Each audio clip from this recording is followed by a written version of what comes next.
योगी जी की कहाँ चली गई कानून व्यवस्था? कानून व्यवस्था पे चुनाव लड़िए, आपने तो बहुत अच्छी कानून व्यवस्था बनाई है।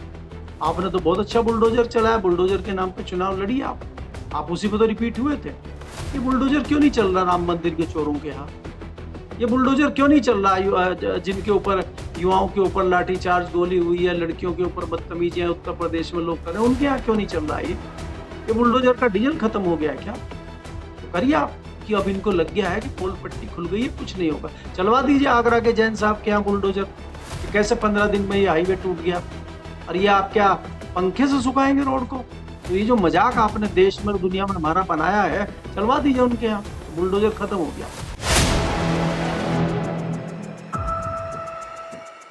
नमस्कार दोस्तों, कैसे हैं आप लोग? उम्मीद है आप सभी अच्छे होंगे। मोहन भागवत जेनजीज से बात कर रहे हैं और कह रहे हैं कि सबसे ईमानदार, हमसे भी ज्यादा ईमानदार अगर कोई है तो ये नई युवा पीढ़ी है।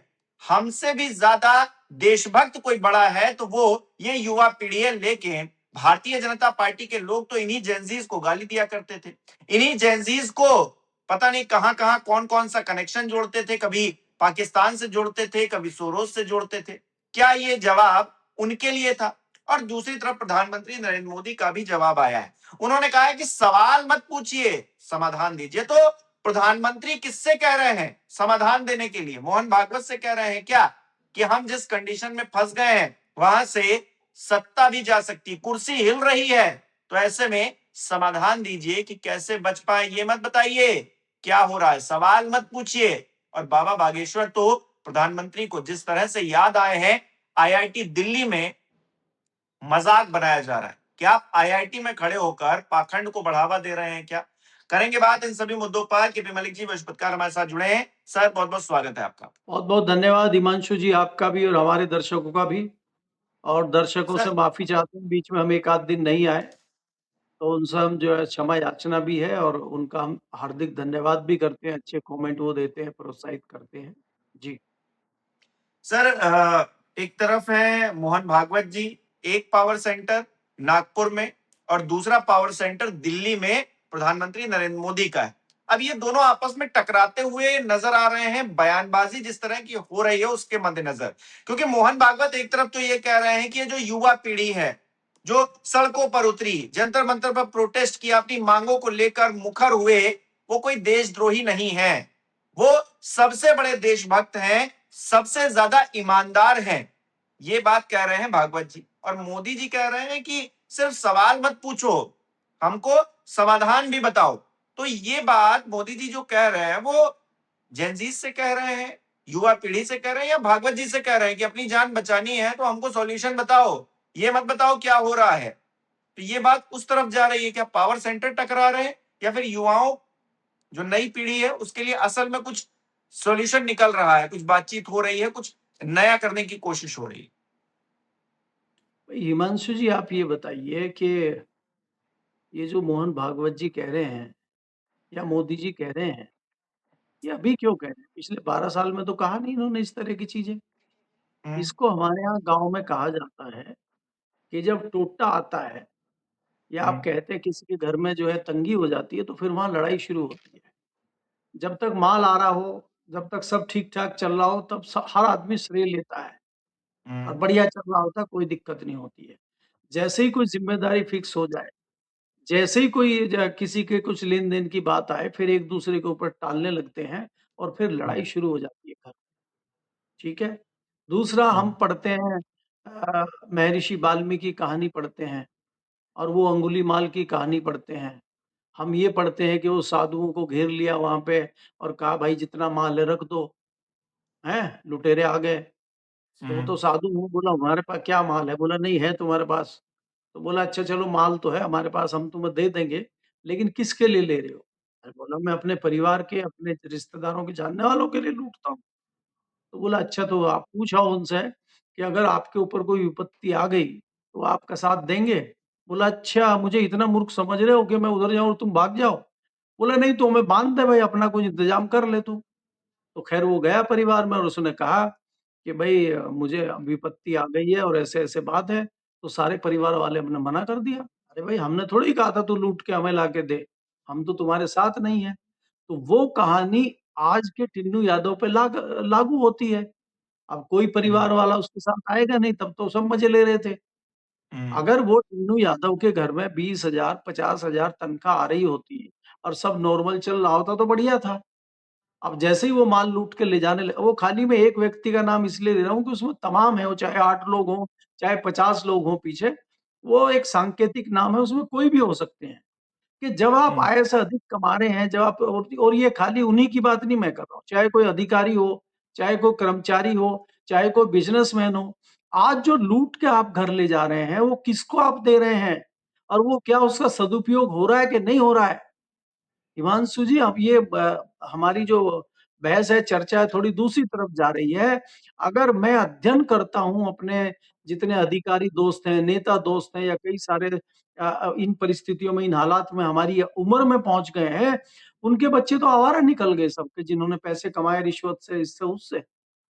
वो तो बच्चे बीएमडब्ल्यू की गाड़ी लेके घूम रहे हैं पेट्रोल का, उनको पता ही नहीं है कौन-सा पेट्रोल डलवाना है। उनको पता ही नहीं है कौन-सा कपड़ा कितने का है, कौन-सा फल क्या है, उनको कुछ भी नहीं पता है। तो आपने तो अपनी औलाद को खत्म कर दिया। उसको अच्छे-बुरे में फ़र्क नहीं पता। उसको कपड़ा पहनना चाहिए, नहीं पहनना चाहिए, कैसा पहनना चाहिए, ये नहीं पता। उसको सिर्फ़ ये पता है मैं अमीर हूँ, बहुत ज़्यादा हूँ, मेरे पास पैसे हैं, पैसे से सब कुछ हो जाता है। तो आपने तो अपने परिवार की आने वाली पीढ़ियों को तबाह कर दिया। संस्कार कहाँ दिया आपने? तो आप जाने-अनजाने ये चीज़ कर रहे हैं कि इतना रुपया ले रहे हैं आप, उस रुपए को लेके कहाँ जाएँगे, ये लोग सोच नहीं रहे हैं। और फिर ये कहते हैं कि ये इसलिए नहीं सोच रहे हैं क्योंकि उनकी बुद्धि, उनकी मति हर ली है ईश्वर ने क्योंकि ये कलयुग चल रहा है। ये तो ज्ञान की बात हो गई, एक जाट ज्ञान दे बैठ के और मिश्रा जी और पंडित जी बैठे रहे तो ये अच्छी बात नहीं है। है ना? वो ज्ञान आप लोगों का देने का काम है, पंडित लोग ने, हम तो जाट आदमी हैं, लठमार आदमी है वैसे मंदिरों-वंदिरों में भी बहुत ज़्यादा जाते नहीं, शिव भगवान को प्रणाम कर लेते हैं, भगवान राम को खेत में बैठ के दूर से प्रणाम करने वाली हमारी परंपरा रही है। खैर, मैं ये कहना चाह रहा हूँ कि आज जो मैंने आपको ये उदाहरण दिया है, आज भारतीय जनता पार्टी में, संघ में, क्योंकि ये सब एक ही है, अलग-अलग नहीं है। तो आज जिस दोराहे पे ये खड़े हुए हैं, आज जो विपत्ति आ गई है, उस विपत्ति में अंदर भयंकर लड़ाई चल रही है। और उस लड़ाई के उदाहरण मैं दे देता हूँ आपको। भाई मोहन भागवत जी विपरीत बयान दे रहे हैं मोदी जी के और मोदी हम्म, जी विपरीत बयान दे रहे हैं मोहन भागवत के और इन दोनों के विपरीत दे रहे हैं योगी जी और योगी जी के वहां सैंपल भर रही हैं उत्तर प्रदेश की गवर्नर। तो ये क्या जताता हम्म, है? ये भारतीय जनता पार्टी और सरकार के अंदर ही विरोध शुरू हो गया है, आपस में ही। तो इसका क्या मतलब है? तो इसका मतलब ये है कि वो जो मैंने कहा कि जब टोटा किसी के परिवार में आ जाता है, तो वहाँ परिवार में लड़ाइयाँ शुरू हो जाती हैं और उसका फ़ायदा तीसरा व्यक्ति उठाता है। तो भारतीय जनता पार्टी में इन लोगों में अब लड़ाई शुरू हो गई है और लड़ाई इसलिए शुरू हो गई है कि जिन लोगों को आपने लूटा है, लूटना खाली पैसा ही नहीं होता। आपने इन जेनज़ीज़ का, इन युवाओं का हक लूटा है। आपने उनकी नौकरियाँ लूटी हैं। आपने उनका परीक्षाएँ लूटी हैं। आपने उनका जो एक बोलते हैं जो ज्ञान था, जो उनका क्या उसको स्किल उनका लूटा है आपने। आप मुझे ये बताइए एक परीक्षा हो गई और जो उसमें एक परीक्षार्थी है, जो बहुत इंटेलिजेंट है, वो तो फेल हो गया। और आपने एक जो है ऐसे बच्चे को जो मंदबुद्धि बच्चा है या वो इस लायक नहीं है, उसको आपने नकल करा के पास करा दिया। और सपोज़ करो वो बीबीसी की उसकी एमबीबीएस की परीक्षा है, वो तो डॉक्टर बन गया बड़ा और जो इंटेलिजेंट था, जो असली डॉक्टर था, वो फेल हो गया। तो ये जो नकल करके पास आया है, ये आपके हार्ट अटैक का इलाज कैसे करेगा 10 साल के बाद? तो आप जो ये इस तरह की चीज़ें कर रहे हैं, ईश्वर आपको उस चीज़ की सज़ा दे रहा है और जज जी भी दे रहा है और आपके परिवार में ये चीज़ें दिखाई दे रही। तो आप दूसरी बात क्या है कि आज सवाल पूछ रहे हैं मोहन भागवत जी या सलाह दे रहे हैं, इन्हीं के लोग, इन्हीं की पार्टी के लोग, इन्हीं के सांसद, इन्हीं के कार्यकर्ता, इन्हीं के संगठन के लोग कह रहे हैं कि वो देशद्रोही हैं जो जंतर-मंतर पे गए थे। वो तो सब विरोधी हैं, उसमें तो पाकिस्तान की चाल है। और मोहन भागवत जी कह रहे हैं कि नहीं-नहीं कोई देशद्रोही नहीं है, वो अपने ही युवा हैं, वो सदा गालीबाज विधुड़ी है ना सर, गालीबाज विधुड़ी जिन्होंने संसद में एक मुस्लिम सदस्य को किस तरह से क्या-क्या कहा, मतलब उन शब्दों को दोहराते हुए भी शर्म आती है। वो फिर से मंच पर खड़े होकर कह रहे हैं वो पंचर बनाने वाले जो लोग हैं, अब ये पंचर बनाने वाले लोगों से आप किस समुदाय को टारगेट करने की कोशिश कर रहे हैं और क्यों कर रहे हैं? आपको तो टिकट तक नहीं दिया बीजेपी ने आपकी हरकतों की वजह से। मोहन भागवत जी उनको ज्ञान दे जाकर, उनकी वीडियो डालकर कहें कुछ तो समझ में आता है। ये हवा-हवाई बातें करके और कि होना ऐसा चाहिए परिस्थिति, वो आदर्श परिस्थितियां मत गिनाएं। वो तो किताबों में लिखी है, कोई भी पढ़ लेगा। वो तो ज्ञान की बातें हैं। व्यवहारिक बातें क्या है? व्यवहारिकता ये है कि बीजेपी के नेता ही इन जेंजीज को गाली दे रहे थे, इनको बदनाम कर रहे थे, इनको एंटी नेशनल बता रहे थे। और भागवत जी ज्ञान बांच रहे हैं। वो कह रहे हैं कि नहीं, ये जेंजीज सबसे ज्यादा ईमानदार, हमारी पीढ़ी से भी ज्यादा। अगर उनकी ईमानदारी पर सवाल खड़े करने वाले भी तो आप ही हैं कि भागवत जी अलग चल रहे हैं, बीजेपी अलग चल रही है, नेता अलग चल रहे हैं, भागवत जी अपना ज्ञान बांचेंगे। सर देखिए हिमांशु, ये तो कुछ लोग मोदी जी की टीम के लोग हैं, नवरत्न हैं मोदी जी के। इसमें से एक आध नवरत्न छिटक गए हैं, आपने देखा होगा पिछले दिनों। वो कोई चूना चूना वाला थे और दूसरे जो ये सब थे, ये सब नवरत्न हैं। कोई एक साटिया है, दूसरा क्या है कि वो एक सूबे है वहाँ पे पार्लियामेंट में, एक ये विधुड़ी, इस तरह की लंबी फ़हरिस्त भारतीय जनता पार्टी में है। इन नवरत्नों की कमी नहीं है, नवरत्न जो है अमित शाह जी लाए थे और ये अपनी भूमिका बहुत अच्छी निभा रहे हैं। आप अगर समुदाय की बात करते हैं, मुस्लिम समाज की बात करते हैं, अगर मुस्लिम समाज के किसी व्यक्ति से निजी तौर पे आप पूछें, वो ये कहेगा इतना मज़ा हमारा कभी नहीं आया, पिछले 40 साल में, जितना 2012 के बाद से आया हुआ है। कैसे? अरे! वो कह रहे हैं हमारे तो मज़े आ रहे हैं, हम तो बढ़िया काम कर रहे हैं, 5 किलो राशन मिल रहा है, इलाज फ्री है, ये सरकारी स्कूलों में शिक्षा मुफ्त है और जो पंचर का रेट हम पहले ₹100 लेते थे, आज ₹300 लेते हैं। पहले जो गाड़ी अब गाड़ी की सर्विसिंग के जो 5,000 6,000 लगते थे, अब 18,000 लग रहे हैं, क्योंकि एथनॉल से खराब करके आप हमारे पास ही तो ला रहे हैं। जो रेट थे बढ़िया हमारा तो धंधा बहुत अच्छा चमक रहा है, हम तो ठीक कर रहे हैं, अब्दुल टाइट है इनके हिसाब से। अब्दुल जो टाइट है वो इनके हिसाब से टाइट है, उनके हिसाब से नहीं है। चुपचाप मुसलमान अपना काम कर रहा है और ये इसलिए उँगली उनको बार-बार कर रहे हैं कि ये बोल क्यों नहीं रहा? क्योंकि जितना एग्रेसिव होगा मुस्लिम समाज, उतना इनके लिए फ़ायदेमंद है। अब वो मुस्लिम समाज ऐसे लेट गया है जैसे कई बार हाथी बैठ जाता है या ऊँट बैठ जाता है या बैल थक के बैठ जाता है और उसको लाठी मारते हैं, चाबुक मारते हैं, खड़ा हो, काम पे लगो, वो लगता ही नहीं, वो पड़ा रहता है। तो मुसलमान ऐसे पड़ा हुआ है, अब वो उठ नहीं रहा है इनके लिए और ये इनके लिए नहीं उठ रहा तो इनका काम नहीं बन रहा है। इनको पेल दिया पिछली बार दलितों ने, पिछड़ों ने उत्तर प्रदेश में, कहाँ से कहाँ लाके खड़ा कर दिया इनको। जिस मंदिर पे ये 3 साढ़े 3 दशक से मलाई खा रहे थे अयोध्या मंदिर पे, वहीं से बाहर कर दिया इनको, पिछड़ों ने और दलितों ने। कर दिया क्या नहीं कर दिया? आपको आस-पास की सीटें हार गए आप बनारस की। बनारस की सीटें पे भी कई लोग संशय करते हैं, वो बात अलग है। अयोध्या के आस-पास की सीटें आप हार गए। वेस्टर्न यूपी में कितनी सारी आप सीटें हार गए। अगर आपका सब इतना बढ़िया था तो क्या हुआ? कहाँ चला गया मुसलमान? कहाँ हम्म, चला गया दलित? तो अब इनकी चीज़ें सारी समझ चुके हैं लोग। अब ये इनके घर में टोटा चल रहा है, लड़ाई चल रही है, अब एक-दूसरे के ऊपर आरोप-प्रत्यारोप चल रहे हैं। तभी तो सैंपल भरा हम्म, जा रहा है गोरखपुर में, आपने देखा नहीं कि वहाँ नकली तेल से खाना बन रहा है? वो 12 साल में हम्म, नहीं पता चला। वो यूपी में पिछले 9 साल से नहीं पता चला, अब पता चला है। सड़क हम्म, देखो कितनी अच्छी बनी है, कानपुर से लखनऊ तक की सड़क कितनी शानदार बनी है, अभी पता चला है 2 महीने पहले, जो 15 दिन हम्म, सड़क नहीं चल रही है। नहीं तो 9 साल से तो चल रही थी। कानून व्यवस्था हम्म, कितनी टाइट है उत्तर प्रदेश में देख नहीं रहे हैं आप। परिंदा भी पर नहीं मार पा रहा पूरे देश में। आतंकवादी जो है अमित शाह का नाम सुनकर काँपने लगते हैं और ये खुद ही काँप रहे हैं सदन में जाते हुए। तो इनके जितने जुमले पोल-पट्टी थी वो सब खुल चुकी है। अब इनका समय समाप्त होने की तरफ है। बात लेकिन ये है कि मुझे प्रधानमंत्री हिमांशु अगर किसी आईआईटी में जाके भी धार्मिक इस तरह की बात करे कि भाई मैं बाबा बागेश्वर नहीं हूँ, आपको यही नहीं पता आप कहाँ खड़े हुए हैं, आपको यही नहीं पता कहाँ क्या बोलना है। आप सही बात। पार्लियामेंट में तो बोल नहीं पा रहे, आप पार्लियामेंट में तो जवाब दे नहीं पा रहे क्योंकि वहाँ पे क्रॉस क्वेश्चन होगा आपसे। तो आप तो एक तरफ़ा बात करने वाले व्यक्ति हैं, आप तो मन की बात करते हैं। तो आईआईटी में कोई छात्र खड़ा होके पूछेगा नहीं सवाल और कोई पूछेगा भी तो उसको आप पकड़ लेंगे और उसी को देशद्रोही बता देंगे, उसी को कह देंगे कि ये हमारे विपक्षियों ने भेज दिया सवाल पूछने। अगर कोई हम्म, व्यक्ति इसमें जो जो बच्चे आईआईटी में पढ़ रहे हैं, ज़ाहिर-सी बात है वो इंटेलिजेंट होंगे। और जब ये बाबा बागेश्वर की बात करते हैं कि मैं तो हूँ नहीं भाई बाबा बागेश्वर कि मैं जान लूँ कि क्या होने वाला है। अगर कोई एक बच्चा इंटेलिजेंट खड़ा होके पूछ ले कि सर बाबा बागेश्वर कैसे जान लेते हैं? तो अगर आप उनकी बात कर रहे हैं तो इसका मतलब आपको जानकारी है, तो इनके पास जुमलेबाजी के अलावा कुछ कहने को है नहीं। आप आईआईटी में खड़े होके इस तरह के धार्मिक पाखंडवाद को बढ़ावा दे रहे हैं और आईआईटी का मोरल डाउन कर रहे हैं आप। तो ये इस तरह से चीज़ों को चलाना चाह रहे हैं, उधर वो जा रहे हैं वहाँ पे रिलायंस में और वो बड़ा वो जो है जैन जी से बात कर रहे हैं मोहन भागवत जी। आज तक तो मोहन भागवत जी को पिछले 12 साल में किसी जैन जी की, किसी युवा की याद आई नहीं है, एकाएक कैसे याद आ गई? और दूसरे हम्म। कौन से वकील हैं भाई वो? वो हैं क्या? उनका दायित्व क्या है? उनका पद क्या है? वो क्या चुने हुए कोई मंत्री-संतरी हैं, राष्ट्रपति हैं, गवर्नर हैं या उनके पास कोई सरकारी पद है या कोई सामाजिक पद है उनके पास? वो किस हैसियत से पूछ रहे हैं?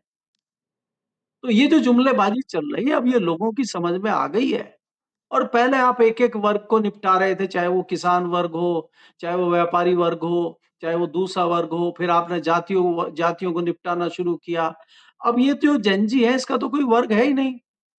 अरे भाई, ये तो नौकरी परीक्षा देने वाले लोग हैं, किसी ने परीक्षा दे दी है, कोई परीक्षा देने की तैयारी कर रहा है, कोई परीक्षा दे चुका है, उसको नौकरी नहीं मिल रही है, तो ये सब इकट्ठे हो हम्म। गए हैं।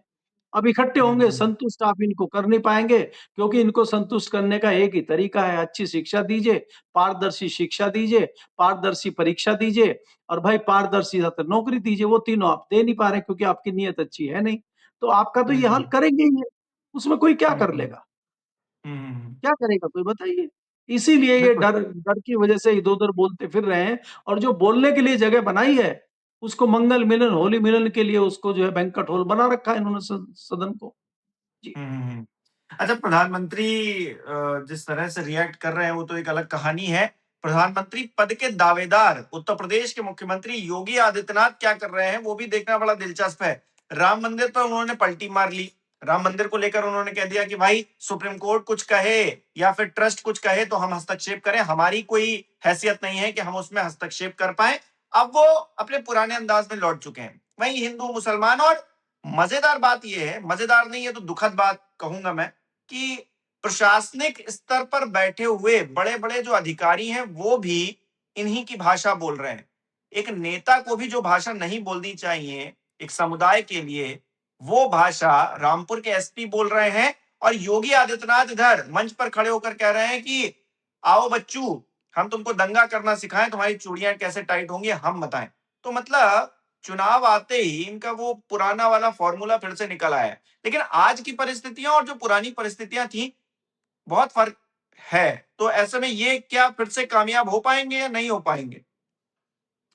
देखिए हिमांशु 2 चीज़ें हैं जिस प्रकार से आप कह रहे हैं कि कोई अधिकारी, प्रशासनिक अधिकारी अगर इस तरह का आचरण करता है, तो वो जताता है, उसको पता है कि मैं अगर सत्ता की चापलूसी करूँगा, सत्ता के जूते चाटूँगा, तो उसका इनाम मुझे दिया जाएगा। क्योंकि कई लोगों को इनाम मिला है यहाँ पे, अब हम उनका ना नाम लूँगा मैं, ना व्याख्या करूँगा। आप अगर हुँ, थोड़ा-सा भी अकल लगाएँगे या ढूँढेंगे, आपकी उत्तर प्रदेश की सरकार में भी ऐसे अधिकारी मिल जाएँगे, जो पहले अधिकारी थे, अब वो मंत्री-संतरी बने हुए हैं और केंद्र में भी मिल जाएँगे और इसी सरकार में नहीं, इससे पहले वाली सरकारों में भी मिल जाएँगे और कई सारे सुप्रीम कोर्ट के जज भी मिल जाएँगे, जो रिटायर होने के बाद में गवर्नर तक बन गए। तो हुँ, ये उस परंपरा के लोग हैं, लेकिन इनको ये नहीं पता है कि ये सरकारें बदलती हैं, ये सत्ताएँ बदलती हैं, ये सियासी दल बदलते हैं, तो आप तो सरकार की कठपुतली रहना है आपको। आज जो है आप इसमें बता रहे हैं, कल को यही अधिकारी जो दूसरी सरकार आएगी, उसके जूते चाटना शुरू कर देंगे, इनकी तो फितरत है। और खाली यही थोड़ा ही है, इसमें तो पत्रकार भी हैं।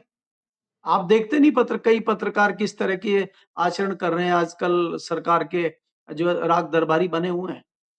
और वो ऐसा नहीं है कि अभी बने हुए हैं, वो हमेशा बने रहते हैं। वो पहले भी थे, अभी भी हैं और आगे भी रहेंगे वो। सत्ता अगर हुँ, किसी दूसरे सियासी दल की आएगी, तो वहाँ भी उनका आचरण वही रहेगा, वहाँ भी वही करेंगे। तो ये तो आज हुँ, की डेट में एक मानसिकता हो गई है कि इस तरह का आचरण करिए और अपना रबड़ी खाइए। दूसरी बात जो आप योगी जी की कर रहे हैं कि योगी जी के सारे मुद्दे योगी जी की कहाँ चली गई कानून व्यवस्था? कानून व्यवस्था पे चुनाव लड़िए, आपने तो बहुत अच्छी कानून व्यवस्था बनाई है। आपने तो बहुत अच्छा बुलडोज़र चलाया, बुलडोज़र के नाम पे चुनाव लड़िए आप। आप उसी पे तो रिपीट हुए थे। ये बुलडोज़र क्यों नहीं चल रहा राम मंदिर के चोरों के यहाँ? ये बुलडोजर क्यों नहीं चल रहा है? जिनके ऊपर, युवाओं के ऊपर लाठीचार्ज, गोली हुई है, लड़कियों के ऊपर बदतमीजियां उत्तर प्रदेश में लोग कर रहे हैं, उनके यहाँ क्यों नहीं चल रहा है ये बुलडोजर का डीजल खत्म हो गया है क्या? तो करिए आप, क्योंकि अब इनको लग गया है कि पोल पट्टी खुल गई है, कुछ नहीं होगा। चलवा दीजिए आगरा के जैन साहब के यहाँ बुलडोजर, कि कैसे 15 दिन में ये हाईवे टूट गया। और ये आप क्या पंखे से सुखाएंगे रोड को? तो ये जो मजाक आपने देश में और दुनिया में हमारा बनाया है, चलवा दीजिए उनके यहाँ, तो बुलडोजर खत्म हो गया। तो जब घूम फिर के कुछ नहीं बचा, तो आखिरी मुद्दा वही बचता है हिंदू मुस्लिम का, और उसमें दम है नहीं, वो मैं पहले कह चुका हूँ, वो हाथी बैठ गया, वो बैल बैठ गया, उसको इंजेक्शन लगाते रहिए, कील मारते रहिए, उसको चाबुक मारते रहिए, वो खड़ा होने वाला नहीं है। उसने मना कर दिया, जवाब दे दिया, मैं कुछ नहीं करूंगा। तो आप कितना इसको मुस्लिम को भड़काओगे, दलितों को भड़काओगे, जातियों में बांटोगे, तो कुछ नहीं हो रहा है। अब लोग वाजिब बात कर रहे हैं, जेनजी बात कर रहे हैं, युवाओं की संख्या ज्यादा है, वो ज्यादा तादाद में मतदाता आपको दिखाई देंगे नई सूची में, और वो सवाल पूछ रहे हैं, और जो वो सवाल पूछ रहे हैं उनके जवाब आपके पास नहीं है। तो अगर आपके पास जवाब नहीं है, तो फिर आपका सत्ता से बाहर जाना तय है। बहुत दिन हो गए हैं, तो नए को मौका दीजिए। जी। बिल्कुल। बहुत-बहुत शुक्रिया सर हमारे साथ जुड़ने के लिए, तमाम बातचीत के लिए। बहुत-बहुत धन्यवाद आपका, हमारे दर्शकों का भी बहुत-बहुत धन्यवाद। वो किस तरह से देख रहे हैं कमेंट करके हमको बता सकते हैं। बहुत-बहुत शुक्रिया।